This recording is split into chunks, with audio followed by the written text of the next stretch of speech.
To my YouTube channel. Last video में हमने distance और डिस्प्लेसमेंट के कॉन्सेप्ट को डिस्कस किया था। इस वीडियो में हम डिस्टेंस और डिस्प्लेसमेंट पर बेस्ड कुछ न्यूमेरिकल्स को डिस्कस करेंगे। तो आइए अपनी फर्स्ट प्रॉब्लम डिस्कस करते हैं। ये प्रॉब्लम एनसीईआरटी से ली गई है, जिसको मैं आपको समझा देता हूँ। इस प्रॉब्लम के अंदर इन्होंने कहा है कि एक स्क्वायर शेप की फील्ड है और उस स्क्वायर शेप की फील्ड की हर एक साइड की लेंथ 10 मीटर है। एक फार्मर है जो इस फील्ड का एक राउंड कंप्लीट कर लेता है 40 सेकंड्स के अंदर। तो ये पूछ रहे हैं कि 2 मिनट्स 20 सेकंड्स के अंदर वो कितना डिस्प्लेसमेंट प्रोड्यूस करेगा। तो आइए समझते हैं। तो उसको टाइम हमें कितने टाइम में बताना है, 2 मिनट्स 20 सेकंड्स। सबसे पहले हम इसको कन्वर्ट कर लेते हैं सेकंड्स। तो टाइम सेकंड्स में आया है 140 सेकंड्स। क्वेश्चन के अकॉर्डिंग फार्मर एक राउंड कंप्लीट करने में 40 सेकंड्स लगाता है। So number of rounds completed in 40 seconds 1। Question के अकॉर्डिंग फार्मर 40 सेकंड्स में 1 राउंड कंप्लीट करता है। तो 1 सेकंड में वो कितने राउंड्स कंप्लीट करेगा, 1/40। लेकिन फार्मर कितने टाइम तक जो है वो चलता है, 140 सेकंड्स तक। तो number of rounds completed in 140 seconds वो होगा 1/40 multiplied by 140।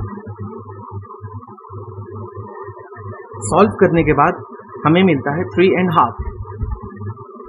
So farmer 140 seconds में 3.5 राउंड्स कंप्लीट करता है। अब हम इसको यूज करके डिस्प्लेसमेंट निकालेंगे। तो चलिए फिगर की तरफ चलते हैं। सपोज फार्मर ने पॉइंट ए से चलना स्टार्ट किया। अब वो 140 सेकंड्स में कितने राउंड्स लगा रहा है, 3.5 राउंड्स। मीन्स 3 राउंड्स कंप्लीट और उसके बाद एक हाफ राउंड। सो वो चलेगा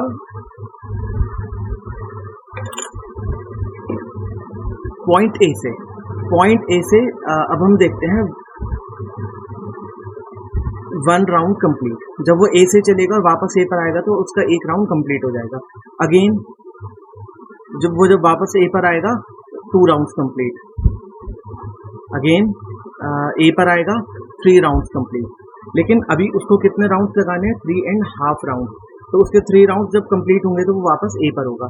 फिर उसके बाद वो हाफ राउंड लगाएगा, मीन्स ए से बी पर और बी से सी पर। यहाँ उसका हाफ राउंड कंप्लीट हो जाएगा। तो 3.5 राउंड्स में जब वो 3.5 राउंड्स कंप्लीट करेगा तो उसकी पोजीशन होगी सी। अब हमने लास्ट वीडियो में देखा था displacement is the shortest path between initial and final position. अब इनिशियल पोजीशन ए है और फाइनल पोजीशन सी है और इसके बीच का जो शॉर्टेस्ट डिस्टेंस है दैट इज ए। तो उसका डिस्प्लेसमेंट होगा AC। AC को कैलकुलेट करने के लिए हम यहाँ पर पाइथागोरस का यूज करेंगे। देखते हैं AC को कैलकुलेट करते हैं कितना आता है।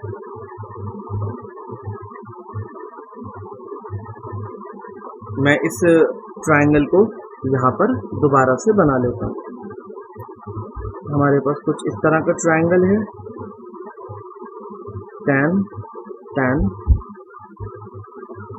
A B and C। ये एक राइट एंगल ट्रायंगल है। इसमें हम डिस्प्लेसमेंट निकालते हैं। डिस्प्लेसमेंट है AC। डिस्प्लेसमेंट AC और AC हाइपोटेन्यूज है। हम AC फाइंड करने के लिए इसमें पाइथागोरस लगाएंगे। तो AC square is equal to AB square plus CB square. यहाँ वैल्यूज पुट करते हैं। AB की वैल्यू 10 है, CB की वैल्यू भी 10 है,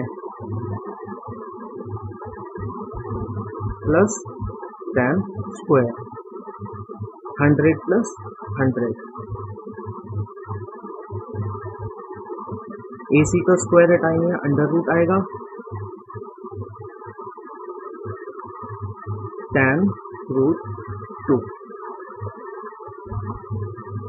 1.414, so it is 14.1 metre. So displacement आया है 14.1 मीटर.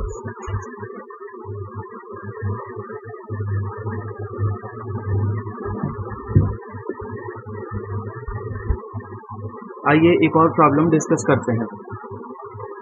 इस प्रॉब्लम में एक कार है जो एक सेमी सर्कुलर पाथ पर मूव करती है और स्टार्ट करती है वो पॉइंट ए से और जाती है पॉइंट बी पर.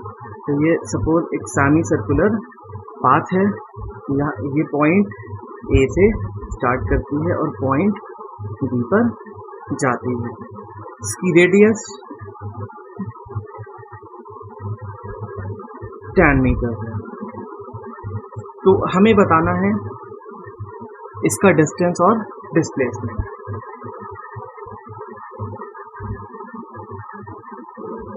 कि कितना डिस्टेंस ट्रैवल करेगी वो इस सेमी सर्कुलर पाथ की सर्कमफेरेंस के बराबर होगा. सो डिस्टेंस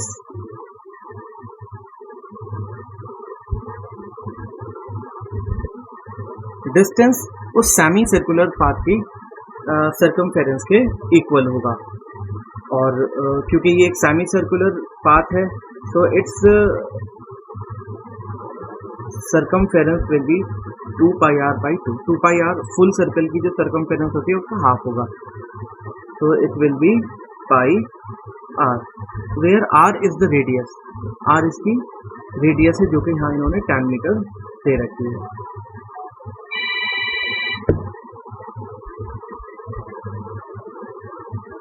रेडियस हमें 10 मीटर्स गिवन है, तो हम यहाँ पर वैल्यूज पुट करते हैं. Distance is equal to pi are.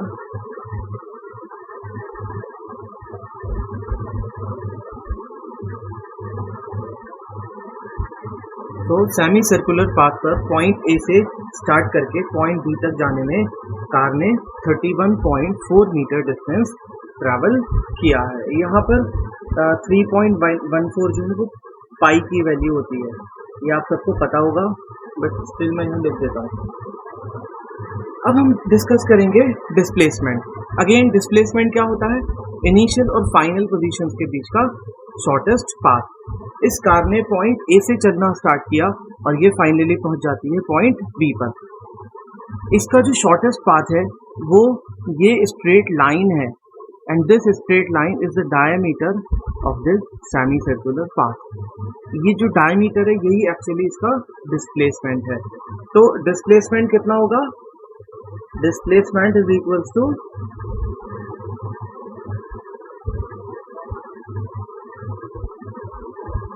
Diameter.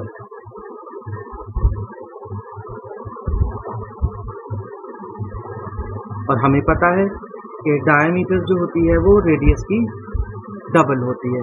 So the displacement is 2r. r की वैल्यू हमारे पास है 10, तो इसका डिस्प्लेसमेंट हो गया 20 मीटर्स. इस तरह हम डिस्टेंस और डिस्प्लेसमेंट कैलकुलेट कर सकते हैं. इस प्रॉब्लम में एक बॉय है जो 5 किलोमीटर नॉर्थ की तरफ चलता है और उसके बाद वो राइट टर्न लेता है और फिर वो 5 किलोमीटर्स और चलता है रेस्ट में आने से पहले. तो हमें इसके फर्स्ट पार्ट में डिस्टेंस ट्रैवल्ड और डिस्प्लेसमेंट तो पहले हम सिचुएशन के अकॉर्डिंग एक फिगर ड्रॉ कर लेते हैं.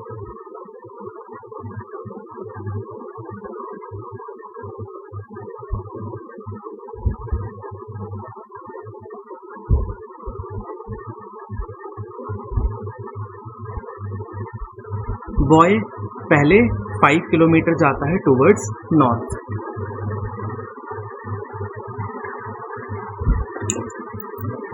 पहले वो 5 किलोमीटर जाएगा टुवर्ड्स नॉर्थ.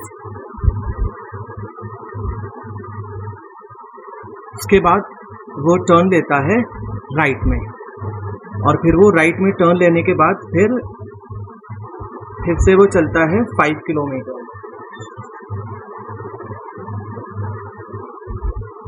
और फाइनली वो रुक जाता है।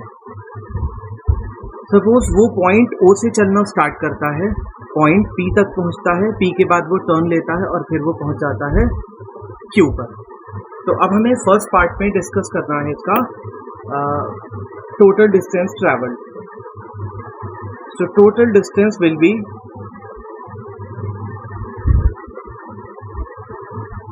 OP plus PQ। डिस्टेंस क्या होता है? Path length covered by a body. Means path length कौन सी है? OP, पहले वो किस पाथ पर जाता है? OP, और उसके बाद वो फाइनली PQ पर जाता है। So total length of the path कितनी होगी? OP प्लस PQ, जो कि हमने यहाँ पर लिखा है। अब फिगर से आपको OP नजर आ रहा होगा 5 किलोमीटर, और इसी तरह से PQ भी 5 किलोमीटर ही है। तो total distance will be 5 plus 5। ये वैल्यूज हम यहाँ पर पुट करेंगे। OP की वैल्यू 5 प्लस PQ की वैल्यू भी 5, तो 10 kilometre. Boy total distance 5 kilometre travel करता है। अब सेकंड पार्ट में इन्होंने हमसे पूछा है टोटल डिस्प्लेसमेंट के बारे में। टोटल डिस्प्लेसमेंट, देखिए डिस्प्लेसमेंट अगेन क्या होता है?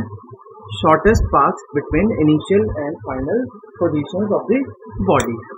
तो इसकी इनिशियल पोजीशन O है और फाइनल पोजीशन Q है, और इसका जो शॉर्टेस्ट पाथ है that is this straight path. Again यहाँ पर ये एक राइट एंगल ट्राइंगल बन जाता है, और हम इस राइट एंगल ट्राइंगल को सॉल्व करेंगे यूजिंग पाइथागोरस। तो सेकंड पार्ट में इसका यहीं पर सॉल्व कर देता हूँ।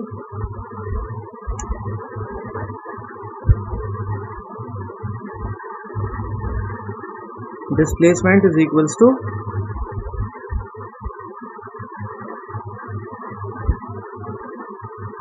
OQ। अब हम पाइथागोरस का यूज करेंगे और इसमें OQ फाइंड करेंगे।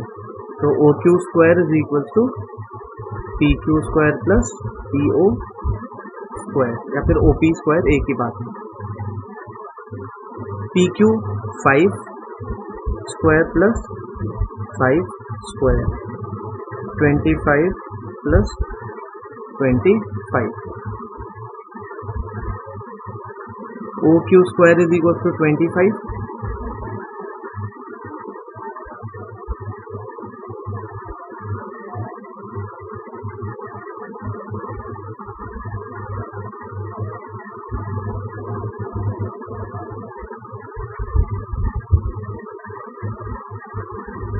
सो OQ की वैल्यू आई 5√2।